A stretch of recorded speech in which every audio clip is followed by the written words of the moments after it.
Corruption never had a worse enemy. You're locked into the Alex Jones Show.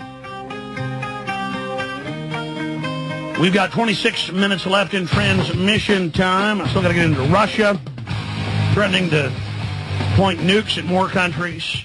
That escalation, what the EU's up to, global government expanding. There's a bunch of callers here. One of them says he has the term right that I can't remember. We'll Google it together on air and see if that's correct. The government admits all this chemtrailing, spraying, and it's because they care about us. Not because eugenicists run things or anything. Not what my film Endgame covers or anything. No, it's because they love us. But Chris in Florida, go ahead. You were saying, then you talked to Newt Gingrich and asked if he knew who I was.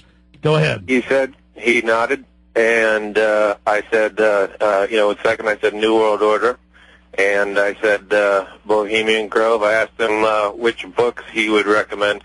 My family, it was a interesting situation because my family had actually had a fundraiser for him 20 years ago, so he knew I wasn't hostile.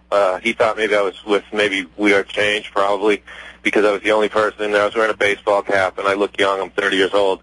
Anyway, I kind of approached him nicely, and I brought up the fact that my family are good friends with the Sensormatic CEO, the president, the guy who founded that company, and they had held a fundraiser for him. So I showed him the notes and everything, and I asked him what he thought, and I asked him if he knew you. He said yes, and I asked him, what books he recommended to read, and he recommended the Thornbirds and a series of books there, and so I recommended that he listen to your show, perhaps be a guest, and to check out Endgame, which I recommend everybody see. What did he say when you said that? He took a step back and he's got kind of squinty eyes, and he kind of just sort of looked at me like, he gave me an odd look, let's say. Well, it's just like in the movie They Live. We got one that can see. You were wearing the sunglasses. Good job, my friend. Yeah, Gingrich is a total New World Order pusher. He's for torture. He says a lot of the right things on immigration and other issues, but he's total New World Order. He was on the Hart-Rubin Commission that called for Homeland Security before 9/11 happened. He's a top globalist, very dangerous man. Of course, former history professor, very, very wicked, and an enemy of America. I mean, I'm not joking around when I say that. They got to control people on the left and the right, and Gingrich is one of their top minions. So, of course, he knows who I am. They know who the enemies of the New World Order are. You better believe it. Okay, let's go ahead now and go to Ray in Wisconsin. You're on the air, Ray. Hi, Alex. I think I've got the term. It may have been a different variant of this, but I'm on a government website right now, and it is indirect and semi-direct aerosol campaign. That's it. And I didn't get, I only got like 1,500 hits, but I know that. No, I mean, when I said millions, I mean, I got hundreds of thousands when I Googled that. About 4 months ago, a caller called and said, check into this. Yep. And then I spent like an hour after the show, all these universities, all these government sites admitting that they're spraying us, manipulating the weather, but of course it's all so good, and then I never did a story on it. We need to, but keep talking. I'm going to see how many hits I get. Yeah, so yeah, I mean, if it's so good for us, why isn't it public? Why don't they talk about it? Well, now, I mean, if you type chemtrails government textbook in, now they're telling the kids, see those planes, see those big trails? That's to keep the sun from hurting you. And then NASA admitted 2 years ago that the Earth is now 20% darker on average, and they show all these satellite photos of all the major countries, and they're just covered with these lines. Have you seen those? Yeah, I've seen them on YouTube. Keep talking. I'm typing it in. Yeah, so I mean, I just think it's ridiculous, and but I've talked to a few people about it, and they're starting to wake up to it, and they've seen them, and they say, yeah, those are weird, and at least I think it's that domino effect, talking to one person and they talk to the next, and so on and so forth, and that's how you get the word out and get people looking up at the skies and asking, what is that, and why aren't people? Why isn't it widely disseminated? Yeah, I got 270 hits. Boy, it was hundreds and hundreds of thousands a few months ago. They must be removing this stuff. Yeah, I don't know, and you know, You better go. Another term there. I mean, direct. But I know that this was some of what he talked about, and you know, I'm on. I don't know what. Yeah, it says no. I mean, it's all right here. It's government. Yep, it's all government. Yep, exactly. Unbelievable. Thank you so much for the info. Yeah, I mean, people think I'm like scouring for New World Order evidence. I'm drowning in it. I mean, I've just got unbelievable news here in front of me. Let's go ahead and talk to Don in Texas. Don, you're on the air.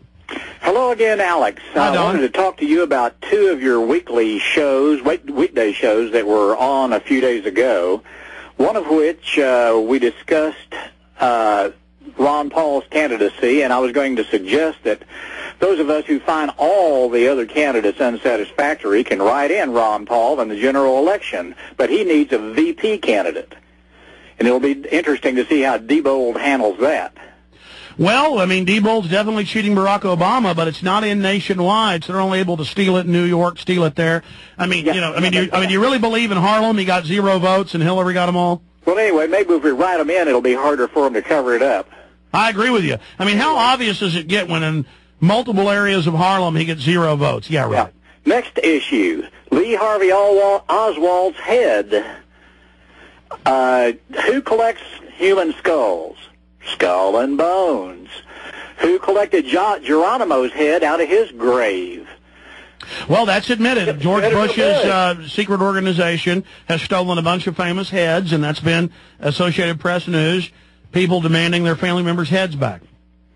Well, anyway, I think that's where Lee Harvey Oswald's head ended up, was at Yale University. Well, for those that don't know, somebody in the night dug up the body, broke open the 2,300-pound concrete sarcophagus, and did a lot of stuff there.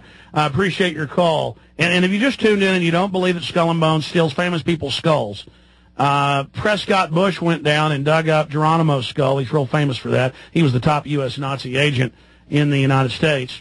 Just Google's Indians demand skull back from Skull and Bones. It's mainstream news. I mean, we're not the freaks here reporting on all this weird news. They're the freaks. Let's talk to Robert in Arizona. Robert, you're on the air.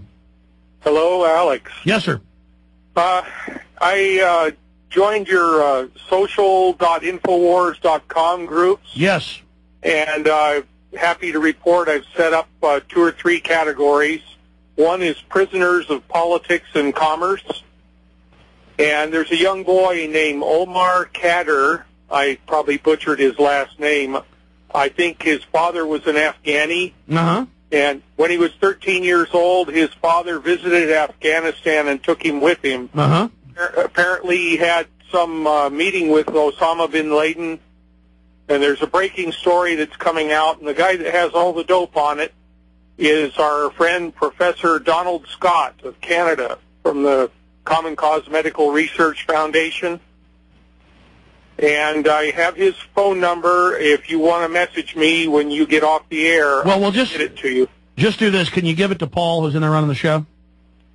Yeah, I think I can dig it up when we. Okay. Other than that, or email us at like Aaron@infowars.com. He really assists me as well. Yeah, this young boy is trapped at Gitmo and he's been tortured. And there's a chance they're going to. Oh, I've heard about that. And, well, don't worry. He'll confess after 6 years of torture.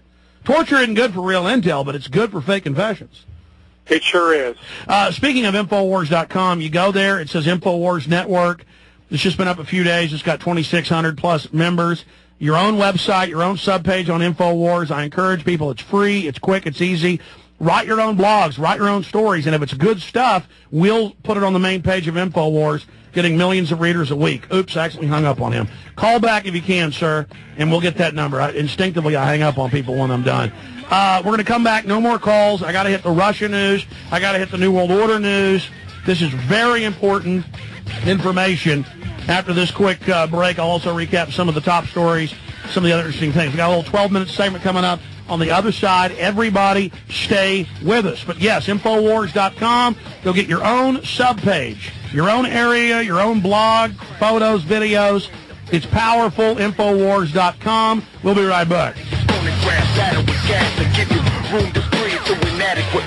Everybody